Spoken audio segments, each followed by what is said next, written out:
साईं की बात। बच्चे, मैं असंभव को भी ना संभव कर दूंगा मेरे बच्चे। तेरे जीवन में जो जो असंभव है ना, वो सब कुछ संभव हो जाएगा। तू बिल्कुल चिंता मत कर, तेरे बाबा है तेरे साथ। तू बिल्कुल चिंता मत कर। लोग कह रहे हैं ना कि नहीं होगा, तू देखता जा। अब मेरी लीला तेरे जीवन में ऐसी चलेगी ना कि सब कुछ घूम जाएगा, सब कुछ पलट जाएगा।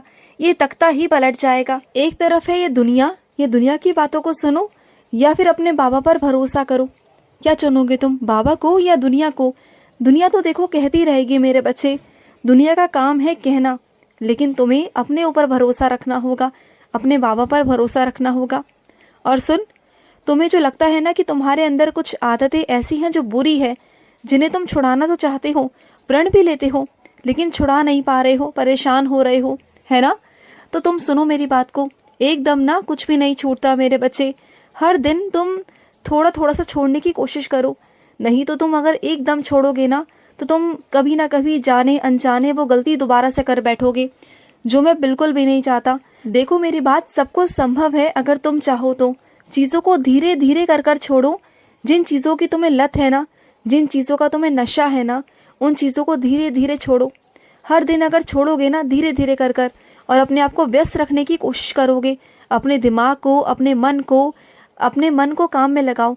अपनी सोच को थोड़ी सकारात्मक करो। अच्छे लोगों के साथ में उठो बैठो, चीज़ें करो। अपने आप को समय दो। 10 दिन, 20 दिन, 25 दिन समय लो और कोशिश करो। देखो धीरे धीरे चीज़ें छूट जाएंगी और सब कुछ मैं ठीक करूँगा। और रोज़ मेरी उदी का भी सेवन करो। उदी को लेना मत छोड़ो मेरे बच्चे, उदी लेते रहो। उदी को तुम छोड़ोगे तो मुझे अच्छा नहीं लगेगा, क्योंकि उदी ही है जो तुम्हारी रक्षा कर रही है मेरे बच्चे, और तुम उसी को छोड़ देते हो ये सोच कर कि ख़त्म हो जाएगी। अरे ख़त्म होने के डर से मत किया करो ऐसा। रोज़ उदी लिया करो मेरे बच्चे। मैं हूं ना, मैं सब कुछ ठीक कर दूंगा। और सुनो, तुम्हारे लिए ना कोई और दूसरा इंसान किसी और के मन में, तुम्हारे किसी अपने के मन में ना जहर घोलने की कोशिश कर रहा था, लेकिन मैंने ऐसा होने नहीं दिया मेरे बच्चे। वो चाह रहा था कि तुम्हारे अपने और तुम्हारे बीच में ना मन मुटाव हो जाए, लड़ाई झगड़े हो जाए, कि तुम एक दूसरे को देखो भी ना, इतनी कड़वाहट तुम्हारे मन में आ जाए। बस वो यही चाह रहे थे मेरे बच्चे। जानबूझकर तुम्हारे बारे में भिड़ाया जा रहा था, जानबूझकर। एक ही इंसान को अगर रोज रोज एक ही बात कही जाएगी ना, तो चाहे वो तुम्हारा कितना भी अपना क्यों ना हो, वो एक दिन नहीं भरोसा करेगा, 2 दिन नहीं करेगा, तीसरे दिन वो गुस्सा निकालेगा ही निकालेगा। और वही तुम्हारे साथ में भी हुआ। लेकिन तुम चिंता मत करना, जो तुम्हारा अपना है ना, उसे चिल्लाकर नहीं, उसे आराम से बिठाकर समझाओ, उसे बताओ कि असलियत क्या है और लोगों की असलियत क्या है, तुम्हारे पीछे से क्या क्या चीज़ें होती हैं, उसे बताओ ना, उसे समझाओ। अगर समझाओगे ना, वो ज़रूर समझेगा मेरे बच्चे। और जो लोग ये सब कुछ कर रहे हैं ना, वो अपने मंसूबों में कामयाब नहीं होंगे, और ना मैं होने दूंगा मेरे बच्चे, बिल्कुल नहीं होने दूंगा। तुम बिल्कुल बेफिक्र रहो, तुम्हारा बाबा है तुम्हारे साथ। और सुनो, आज तुम्हारे बाबा को ना बहुत भूख लगी है। आज मुझे तुम्हारे हाथ से दाल चावल खाने हैं। बनाओगे मेरे लिए? मुझे आज दाल चावल खाने हैं तुम्हारे हाथों से। मेरे लिए दाल चावल बनाना मेरे बच्चे। और सुनो, तुम्हारे घर में आज कोई अतिथि आने वाला है मेरे बच्चे, और वो अचानक से ही आएगा आज। और उसके लिए तुम कुछ विशेष आदर सत्कार की तैयारी करना, क्योंकि वो मेरा बच्चा है, उसके अंदर मेरा अंश है। अगर तुम उसकी सेवा करोगे ना, तो समझना कि तुमने अपने बाबा की सेवा की है।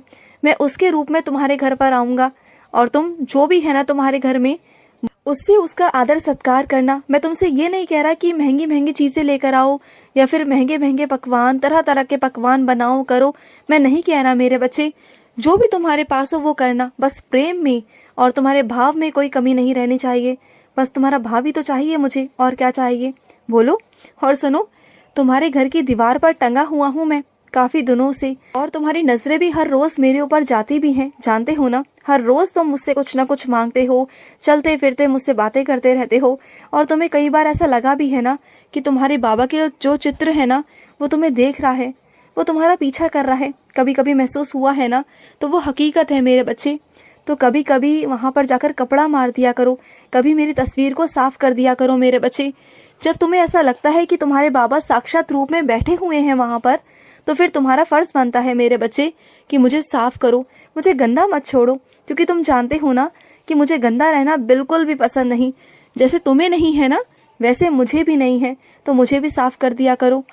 और सुनो, इंसानियत का रिश्ता सबसे ऊपर है मेरे बच्चे, सबसे ऊपर। अगर तुम्हारे कोई चौखट पर आता है ना, तो उसकी धर्म जाति नहीं देखी जाती, ये देखा जाता है कि वो इंसान है। चाहे वो पशु हो, पक्षी हो, इंसान हो, कोई भी हो। क्या तुम पशु पक्षी में धर्म जाति करते हो क्या? नहीं करते ना। क्या तुम्हें मालूम है कि कौन सा धर्म का कौन सा पशु पक्षी है? नहीं है ना, कोई धर्म नहीं है ना। तो ये इंसानों के धर्म इंसानों ने बनाए हैं मेरे बच्चे, मैंने नहीं बनाए। मैं तो हमेशा से कहता हूँ सबका मालिक एक, और सबको एक ही भगवान ने बनाया है। सबको मैंने ही अपने हाथों से रचाया है मेरे बच्चे। तुम्हें मैंने ही बनाया है, चाहे दुनिया में कोई भी हो, सबको मैंने बनाया है। तो सोचो ना, मेरी रचना गलत कैसे हो सकती है? मेरे बच्चे कैसे गलत हो सकते हैं? सब अच्छे बच्चे हैं।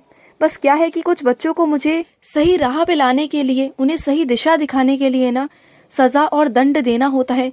तो मैं क्या लगता है कि जब मैं अपने बच्चों को अपने हाथों से दंड देता हूँ तो क्या मुझे अच्छा लगता है? मुझे बिल्कुल नहीं अच्छा लगता। मुझे भी दर्द होता है, क्योंकि जिस हाथों से मैंने तुम्हें बनाया है ना, उन्हीं हाथों से मैंने अपने उन बच्चों को भी बनाया है। लेकिन जो कुछ बच्चे मेरे ऐसे हैं ना, जो मुझसे इंसाफ की उम्मीद रखते हैं, उन बच्चों के विश्वास पर मुझे खरा उतरना होता है, क्योंकि ये सृष्टि विश्वास पर चलती है। ये सृष्टि मुझसे इंसाफ मांगती है। तो मुझे उनका विश्वास रखने के लिए ना, अपने बच्चों को जीत दिलाने के लिए मुझे उनकी जीत में शामिल होना होता है। मुझे उनकी जीत दिलवानी ही होती है, उनके विश्वास को जिताना ही पड़ता है। मैं वैसा नहीं कर सकता, अपने बच्चों के साथ गलत नहीं कर सकता। हाँ, मानता हूँ कि जो लोग गलत हैं वो गलत हैं मेरे बच्चे, उन्हें मैं दंड देता हूँ, ज़रूर देता हूँ। क्योंकि अगर मैं दंड नहीं दूंगा ना, तो वो गलत करते जाएंगे, अपराध करते जाएंगे, जो मैं वो भी नहीं चाहता कि वो भी अपने गंदे कर्म बनाए, कुछ गलत कर्म बनाए। और सुनो, तुम ना बहुत प्यारे हो मेरे बच्चे, बहुत सीधे साधे हो, क्योंकि ना तुम ना कभी किसी के बारे में गलत नहीं सोचते, कभी किसी के बारे में बुरा नहीं सोचते। जो जैसा कहता है उसके बारे में हमेशा अच्छा सोचते हो, कभी किसी के लिए गलत चीज़ें नहीं सोचते। तुम्हारी नीयत बहुत प्यारी है, तुम्हारी नीयत बहुत अच्छी है, और साफ दिल के हो तुम, नेक दिल के हो तुम एक पवित्र आत्मा हो मेरे बच्चे। तुम यूं ही नहीं हो, तुम ऐसे ही नहीं हो, तुम्हारे अंदर साईं वास करता है। या ये कह लो कि तुम और लोगों के लिए ना साईं बनकर सबकी मदद करने पहुंच जाते हो। तुम्हें मैं इतनी सक्षमता देता हूँ कि तुम हर जगह जाते हो और सबकी मदद करते हो, सबके लिए तुम बहुत प्यारे हो जाते हो। और जहाँ तुम्हें एक बार किसी के पास चले जाते हो ना, किसी से बात कर लेते हो ना, तो हर इंसान तुमसे बहुत प्यार करने लगता है। वो इंसान तुम्हारी छवि से, तुम्हारे अंदर के मन से प्यार करने लगता है। और वो खुशबू मेरी खुशबू है तुम्हारे अंदर ना मेरी परछाई है, और वो बनी रहेगी। ये मेरा आशीर्वाद है हमेशा। तुम जहाँ जाओगे तुम खुशबू बिखेरोगे अपनी, तुम देखना मेरे बच्चे। और सुनो, कुछ आधुनिक यंत्रों में तुम्हारी खराबी हो गई है, कुछ चीज़ें ऐसी हैं तुम्हारे घर में जो खराब हुई पड़ी हैं, तो उनमें आलस मत करो। जितना जल्दी हो सके उसे सही करवाओ मेरे बच्चे, क्योंकि अगर वो खराब ज़्यादा दिनों तक पड़ी रहेंगी तो वो खराब हो जाएंगी और भी खराब हो जाएंगी। अभी वो कम में सही हो सकती हैं, तो उन्हें करवा लो सही समय रहते। बाद में करवाने जाओगे तो रखे रखे वो और भी खराब हो जाएंगी, फिर उसमें तुम्हारा दुगना पैसा जाएगा। तो जो चीज़ अभी करवानी है उसे करवा के ख़त्म करो। समझ रहे हो ना बातों को? और सुनो, मुझे मालूम है कि तुम हमेशा कहते हो कि साईं मैंने इस जन्म में कभी किसी का बुरा नहीं किया, होशो हवास में भी कभी किसी के बारे में कुछ बुरा नहीं कहा, किसी का कुछ बिगाड़ा नहीं। लेकिन क्या है ना मेरे बच्चे, तुम अपने पुण्य जन्म को नहीं जानते हो। तुम्हारा जो जन्म था ना, उस जन्म में तुमसे कुछ ऐसे कर्म हुए थे जिसका भुगतान तुम्हें इस जन्म में करना पड़ रहा है। मैं जानता हूँ कि तुमने इस जन्म में कुछ नहीं किया, लेकिन फिर भी चलते फिरते तुम बहुत सारी चीज़ें जाने अनजाने कर जाते हो।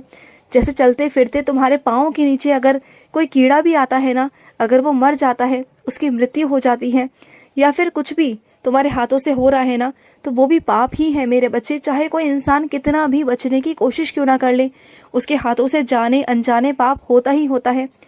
उसका एक ही समाधान है मेरे बच्चे, सिर्फ एक समाधान, कि तुम रोज़ मेरा नाम जाप करो। नाम जाप में वो शक्ति है ना कि तुम हर चीज़ को ना, अपने अंदर की चीज़ों को, अपने बाहर की चीज़ों को, अपने कर्मों को तुम नष्ट कर सकते हो। नकारात्मक चीज़ों को तुम नष्ट कर सकते हो। वो ताकत है नाम जाप में। नाम जाप की शक्ति बहुत है मेरे बच्चे, अगर तुम समझो तो। खुश रहो।